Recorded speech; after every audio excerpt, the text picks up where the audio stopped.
안녕하세요. 땅부자TV 우정복입니다.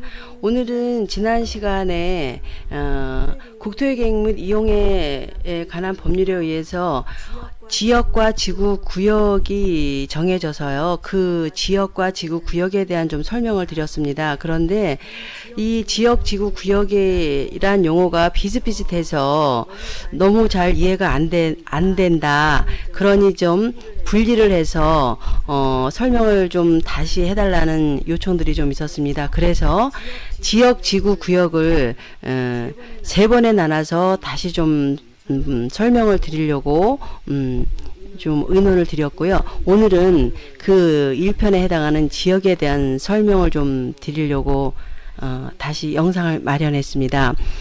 이 지역, 지구, 구역은 이 세 편의 지역, 지구, 구역은 전부 토지의 이용이나 건폐율, 용적률, 그러니까 모두 토지의 이용 상황을 규정해 놓은 것입니다. 이렇게 한번 볼까요? 용도 지역에서 종류는 토지의 이용 상황입니다. 토지의 이용. 토지의 이용이 무엇이냐면 이 지역에는 주택만 지어라. 이 지역에는 예를 들어 식당을 못한다. 우리가 쉽게 표현할 때 이 지역에는 공장을 못한다. 이 지역에는 뭐 학교나 주유소 용지 같은 거는 안 된다. 이렇게 해서 토지의 이용을 정해놓은 것입니다. 지정해놨다라는 것입니다. 넓이는 건폐율입니다. 100평에 내 토지 100평에 몇 평을 지을 수 있다. 이 넓이를 이런 넓이는 그것을 이야기하는 겁니다. 높이 제한은 용적률입니다. 몇 층까지 지을 수 있느냐. 이것을 이야기하는 겁니다.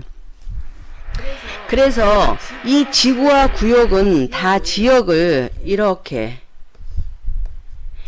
지역에서 정해진 규제를 강화하거나 완화한다고 말씀을 드렸었습니다. 그래서 이 지역에는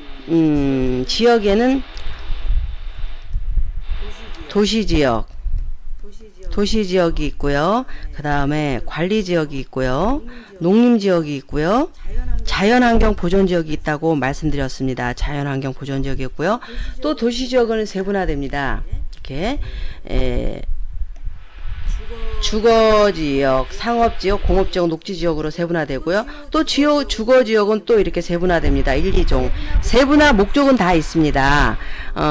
주거지역에서도 1종 주거지역, 2종 주거지역이 있고요. 1종 주거지역에서도 1종 일반 주거지역, 2종 일반 주거지역, 전용 주거지역, 일반 주거지역 이렇게 또 분리가 됩니다. 그러면 1종 일반 주거지역에서는 저층 중심으로 또 집을 지어라 이런 정해진 목적이 있습니다. 그러면 또 여기에서도 공동주택을 지을 수 있는 위치, 또 단독주택을 지을 수 있는 위치 이렇게 것들이 또 정해집니다. 제각기 정한 목적이 있습니다. 이렇게 주거지역은 전용 주거지역, 일반 주거지역 이렇게 또 분리가 됩니다. 정해진다 목적이 있고요. 이렇게 건폐율과 용적률이 다 틀리죠. 제1종을 보면 단독주택 중심, 2종을 보면 공동주택, 빌라나 이런 것들을 건축하셔서 분양할 수 있다라는 얘기입니다.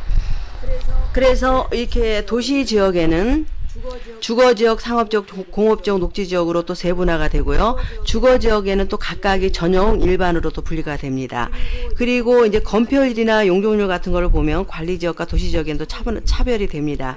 관리지역에는 보존관리지역, 생산관리지역, 계약관리지역으로도 세분화가 되면서 보존관리지역의 건폐율과 관리지역의 건폐율이 또 틀립니다.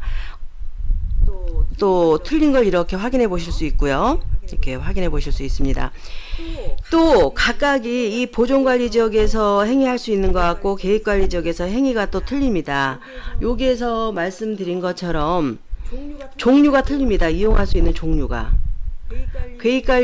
관리지역에서 계획관리지역에서 할 수 있는 토지의 이용 상황, 또 보존관리지역이나 생산관리지역에서 토지를 활용할 수 있는 토지의 이용 상황들이 틀리다는 얘기죠. 그래서 우리가 이 지역이나 지구나 구역을 공부를 해야 한다는 것입니다. 예를 들어 내가 식당을 차리려고 하는데 관리 지역 중에서도 생산관리나 보존관리 지역을 샀다.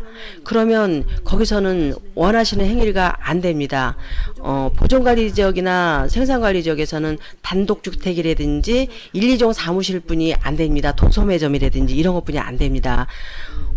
그렇기 때문에 우리가 이 지역이라든지 지구, 구역의 토지의 이용 형태를 잘 알고 토지를 구입하셔야 된다는 겁니다.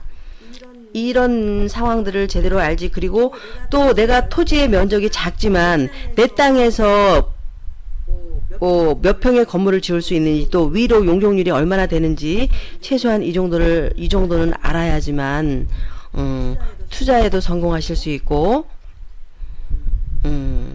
토지를 사시면서 활용도를 극대화시킬 수 있기 때문에 토지를 적극적으로 활용하시려면 최소한 우리가 토지 이용 계획안에 나오는 이렇게 지역과 지구와 구역 정도는 최소한 이해를 하셔야 된다는 건 오늘 좀 말씀을 드렸고요. 다시 정리를 하자면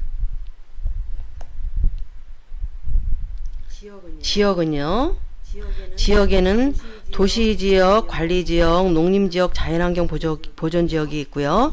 이 지역은 우리의 토지의 이용, 건폐율, 용적률 높이 등을 제한하는 겁니다. 제한하기 위해서 이 지역을 지정한 것입니다. 그리고 우리나라의 전국토에 대해서 이 지역을 지정하는 겁니다. 우리나라의 전국토에 다 지정하는 겁니다. 전국토에서 다 지정을 하는 것이고요. 특별히 더 지정할 곳이 있다. 특별한 관리가 필요하다고 하면 이 큰 바운다리 안에 더 이렇게 작은 바운다리를 더 만든다는 얘기입니다. 구역을 더 이렇게 만들어서 지구와 구역을 더 만든다는 얘기죠. 그래서 이 지구와 구역은요, 용도 지역을 용도 지역에 대한 규제를 강화하거나 완화하기 위해서 지구와 구역을 정한다고 다시 정리를 좀 해 보겠습니다. 그래서 오늘은 이 지역에 대한 좀 설명을 좀 특별히 드렸고요. 지역이나 지구나 구역을 정한 목적은 토지의 이용 상태, 건폐율, 용적률 높이 등을 제한하기 위해서 거기서 지역, 지구, 구역에서 이 토지의 이용, 건폐율, 용적률 이런 것들을 정해 놓은 것이다.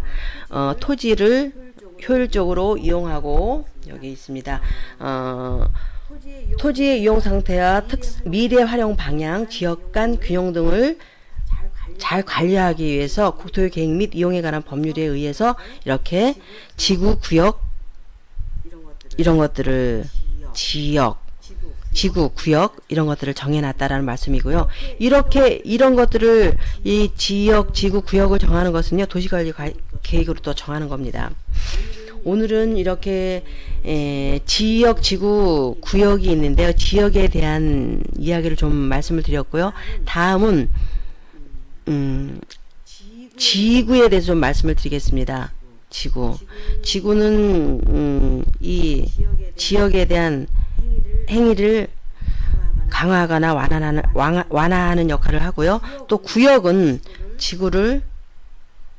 지구에서 정해진 여러 가지 규제를 강화하거나 완화하는 역할을 한다고 다시 한번 또 말씀을 드리면서, 지구에서도 정해진 제재사항이 있습니다. 또 구역에서도 정해진 제재사항이 있습니다. 건축 행위를 할 때. 그래서 거기에 대해서 또 다음에는 지구에 대해서 정해진 제재사항을 좀 더 살펴보기로 하겠습니다. 오늘 지역과 지구 구역 중에서 지역에 대한 설명을 좀 드렸습니다. 지역에는 도시지역, 관리지역, 농림지역, 자연환경보존지역이 있다고 말씀드렸고요.